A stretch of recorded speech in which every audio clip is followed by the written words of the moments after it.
Hello students, welcome to third class of magnetism. First lecture में हमने discuss किया था बार मैग्नेट। तो बार मैग्नेट के लिए आपका प्रोड्यूस होता था मैग्नेटिक फील्ड, लेकिन ये जरूरी नहीं है कि हमेशा जो मैग्नेटिक फील्ड होगा वो आपका बार मैग्नेट के लिए ही प्रोड्यूस हो।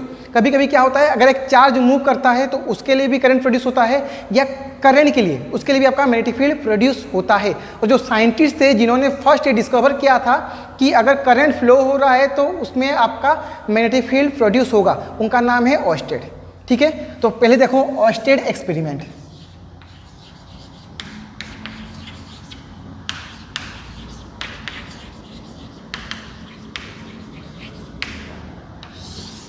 ऑर्स्टेड एक्सपेरिमेंट, इन्होंने क्या किया, मान लो ये आपका एक वायर है जिसमें करंट फ्लो हो रहा है आई। इन्होंने इसके पास में एक चार्ज रखा, चार्ज क्यू। तो इस चार्ज के ऊपर इस वायर के लिए कोई भी फोर्स एक्ट नहीं हुआ, लेकिन उन्होंने जब इस चार्ज को कुछ स्पीड दिया, वेलोसिटी v, तो जैसे ही स्पीड दिया इस चार्ज को, ये चार्ज ऐसे बेंड हो गया। पहले रेस्ट में था तो कोई इफेक्ट नहीं हो रहा है, लेकिन जब ये मोशन में है तो ये क्या होगा, बेंड हो जाएगा। ठीक है, तो पहले ये सोचा गया कि जो फोर्स होगा इलेक्ट्रोस्टैटिक्स फोर्स, लेकिन अगर इलेक्ट्रोस्टैटिक्स फोर्स होता तो वो इसमें भी लगता और इसमें भी लगता, लेकिन यहाँ पे सिर्फ इसमें फोर्स लग रहा है, तो ये आपका इलेक्ट्रोस्टैटिक्स फोर्स नहीं है। तो उसके बाद क्या किया गया, उन्होंने एक मैग्नेट को इसके पास रखा।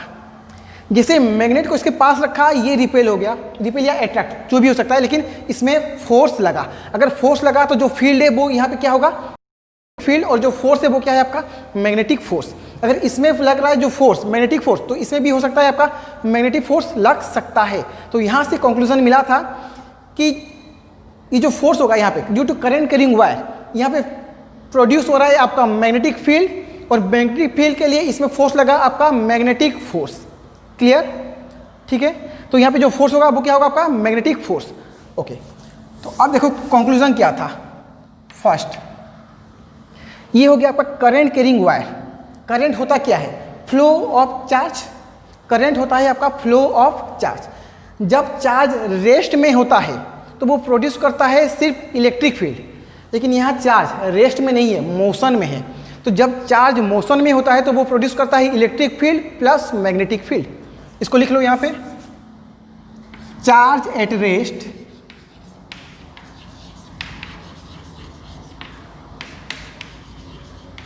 Produce electric field, but charge in motion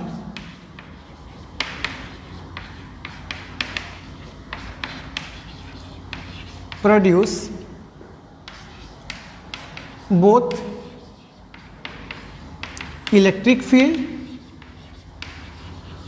and magnetic field.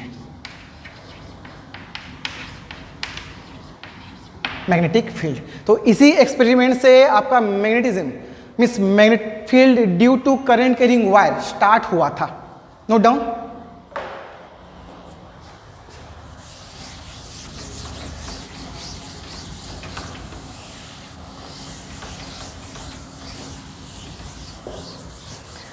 तो अब देखो, अकॉर्डिंग टू ऑर्स्टेड एक्सपेरिमेंट ये तो पता चल गया कि यहाँ पे जो फील्ड प्रोड्यूस हो रहा है वो है आपका magnetic field.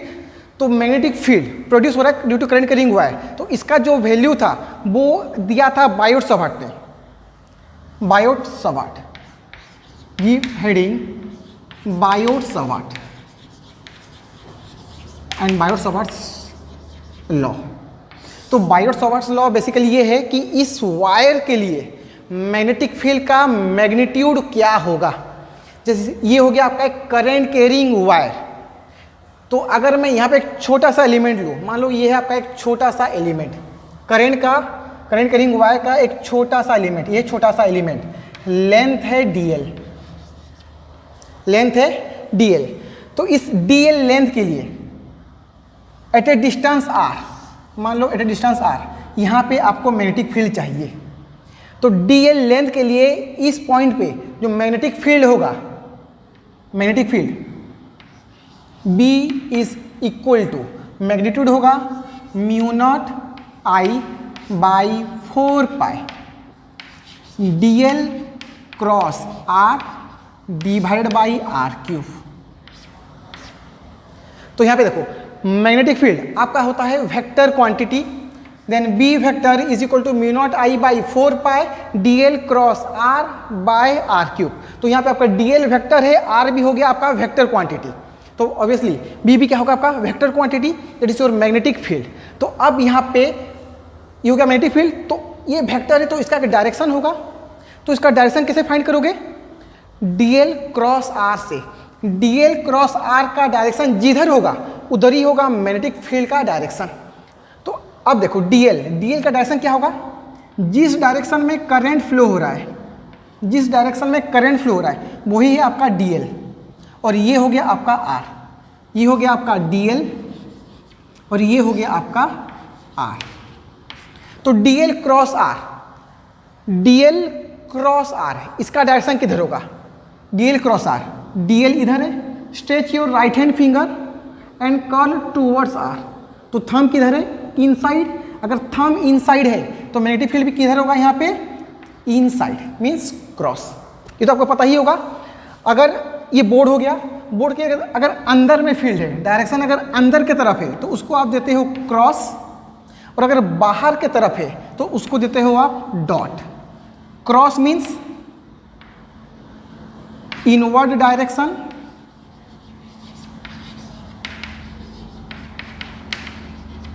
And dot means direction.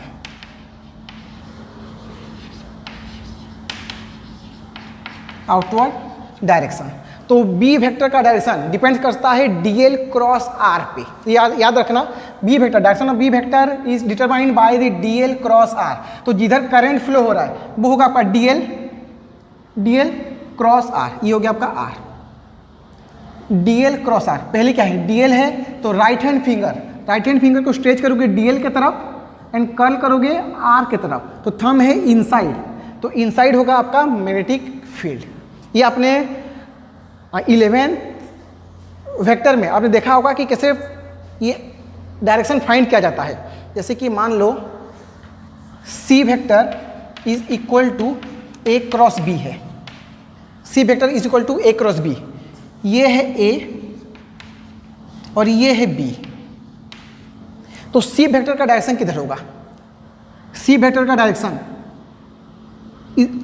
ये क्या होगा, ए क्रॉस बी। तो पहले क्या है, पहले है ए, तो राइट हैंड फिंगर को स्ट्रेच करोगे ए की तरफ, देन कर्ल करोगे बी की तरफ, तो थंब किधर है, आउटवर्ड।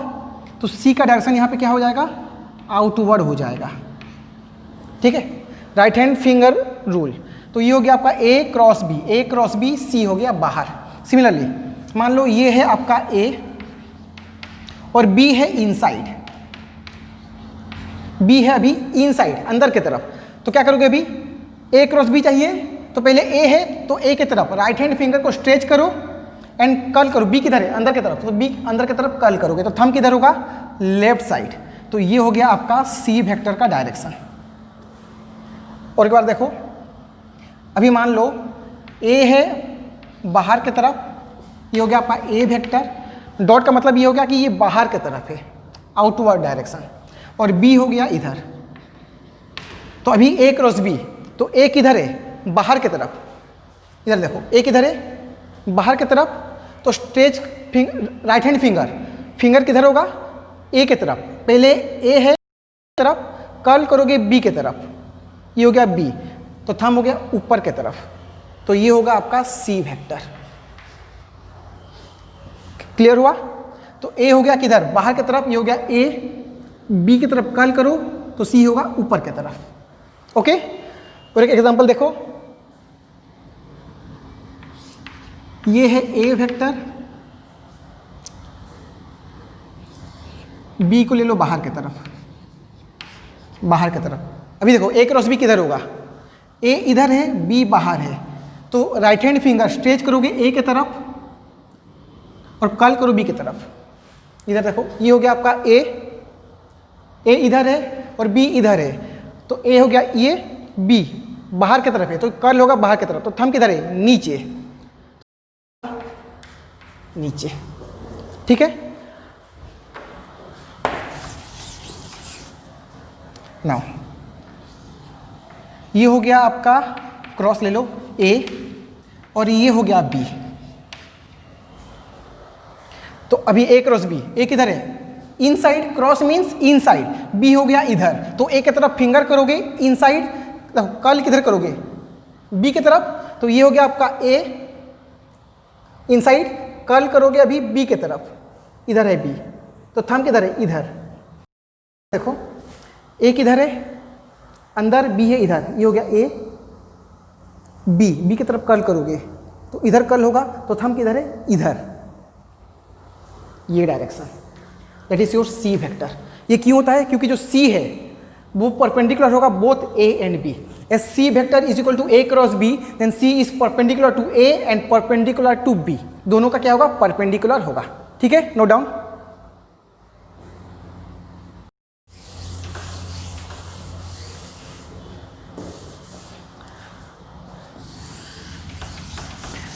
अब देखो ये हो गया आपका मैग्नेटिक फील्ड, बी होता है आपका मैग्नेटिक फील्ड म्यू नॉट। ये म्यू नॉट है क्या, डिस्कस हुआ था पहले ही। म्यू नॉट को आप बोलते हो आप permeability, permeability of free space और वैक्यूम, फ्री स्पेस और वैक्यूम। इसका जो वैल्यू होता है वो होता है आपका 4 पाई इंटू 10⁻⁻⁷।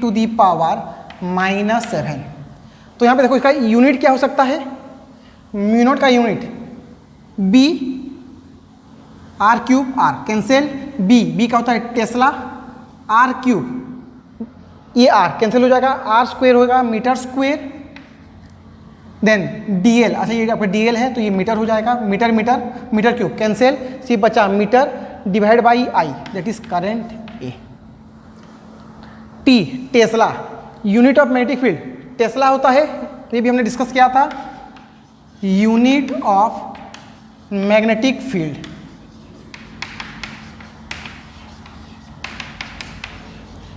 टेस्ला,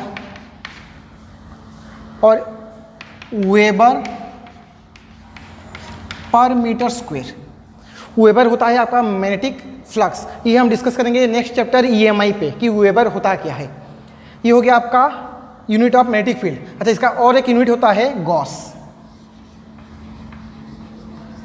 गॉस, और गॉस और टेस्ला में रिलेशन होता है 1 tesla is equal to 10⁴ gauss, ठीक है, नोट डाउन।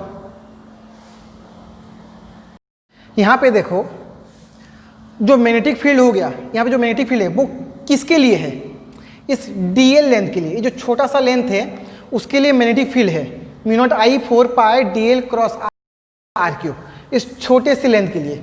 अगर हमें टोटल लेंथ के लिए करना है तो हमको क्या करना पड़ेगा, यहाँ पे इंटीग्रेशन, ठीक है।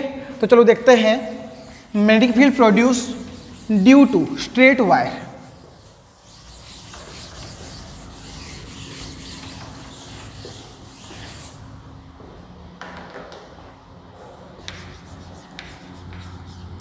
Magnetic field produced due to finite straight wire,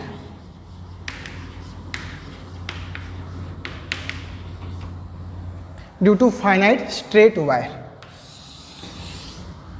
तो यहाँ पे अभी देखो, मान लो ये हो गया आपका वायर, एक स्ट्रेट वायर है,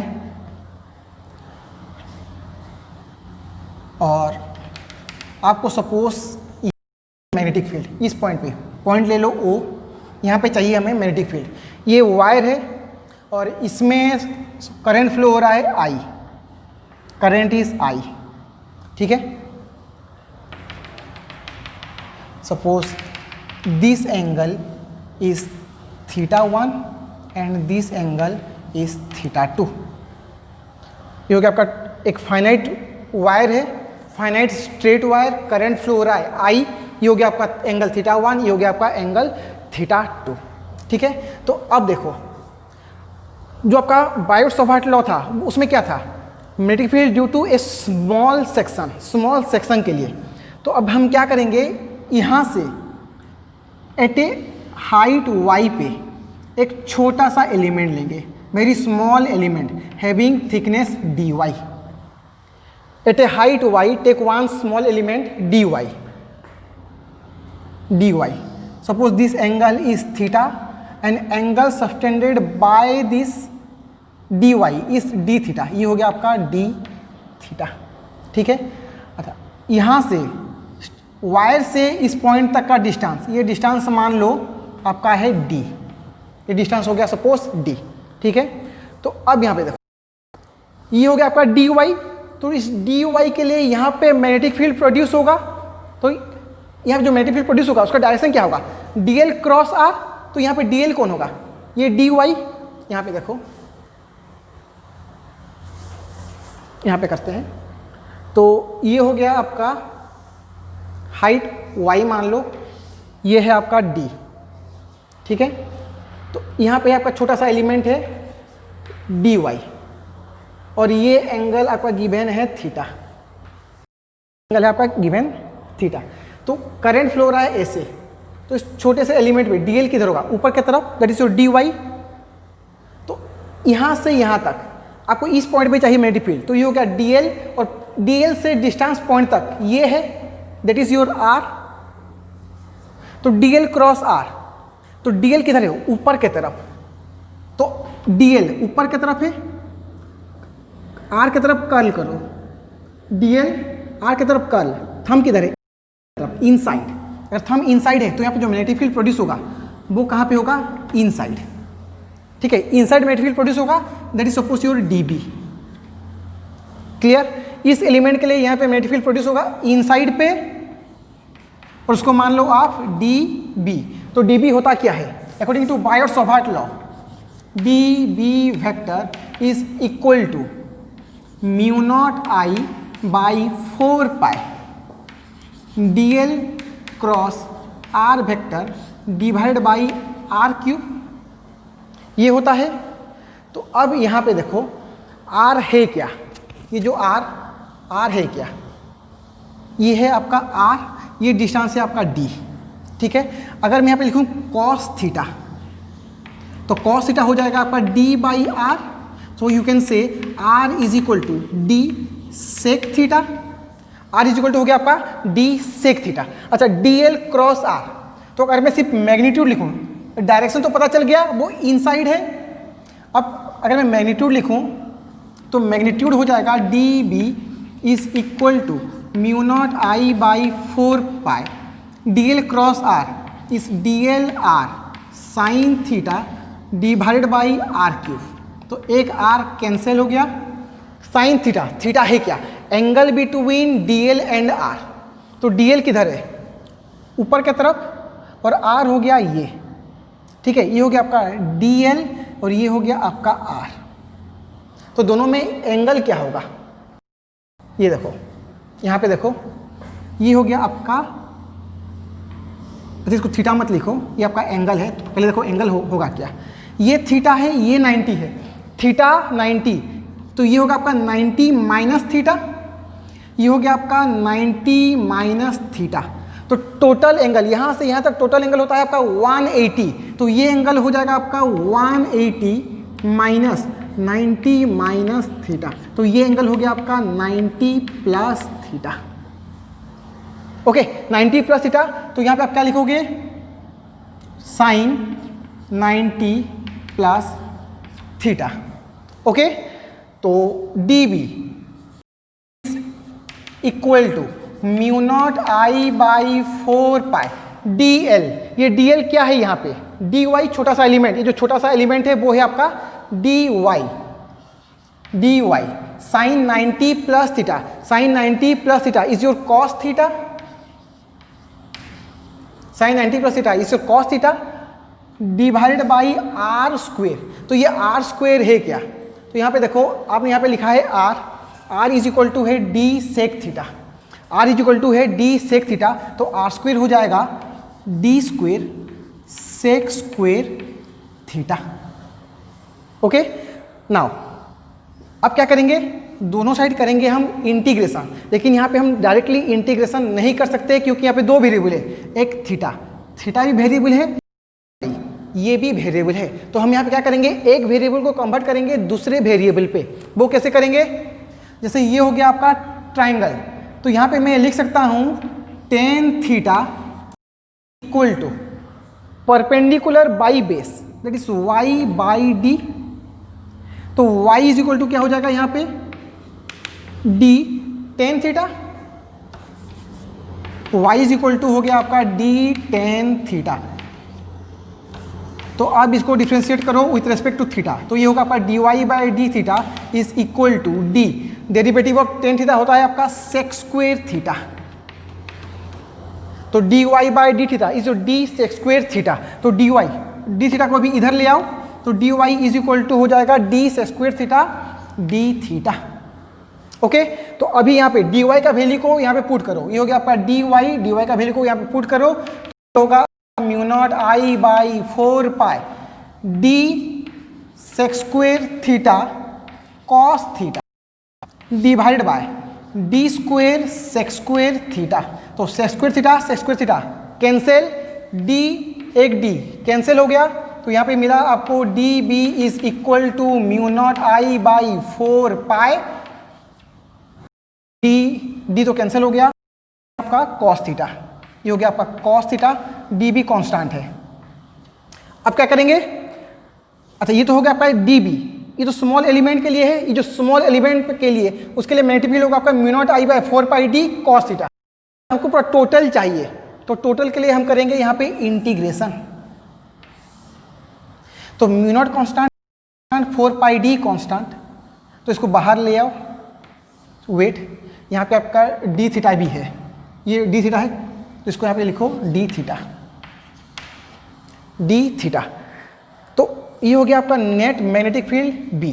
तो अब देखो कॉस थीटा है इंटीग्रेशन, तो यहाँ पे जो लिमिट होगा वो क्या होगा, cos theta mu naught constant I constant by 4 pi D constant, तो कॉस थीटा डी थीटा इसका जो लिमिट होगा वो लिमिट क्या है, देखो यहाँ से ऊपर की तरफ प्लस थीटा 1, नीचे की तरफ माइनस थीटा 2। अगर हम यहाँ से ऊपर की तरफ पॉजिटिव एंगल लें तो नीचे की तरफ क्या होगा, नेगेटिव एंगल, तो ये होगा आपका lower limit minus theta 2, upper limit theta 1। Okay, तो अब यहाँ पे देखो इंटीग्रेशन, इसको यहाँ पे लिखो माइनस थीटा 2, तो कॉस थीटा का इंटीग्रेशन होता है sine theta, sine theta limit हो गया आपका minus theta 2 theta 1, that implies b is equal to mu naught I by 4 pi D sine theta 1 minus sine minus theta 2, इस minus sine theta 2 तो ये होगा plus sine theta 2। This is the answer, b is equal to mu naught I 4 pi D sine theta 1 plus sine theta 2। Note down.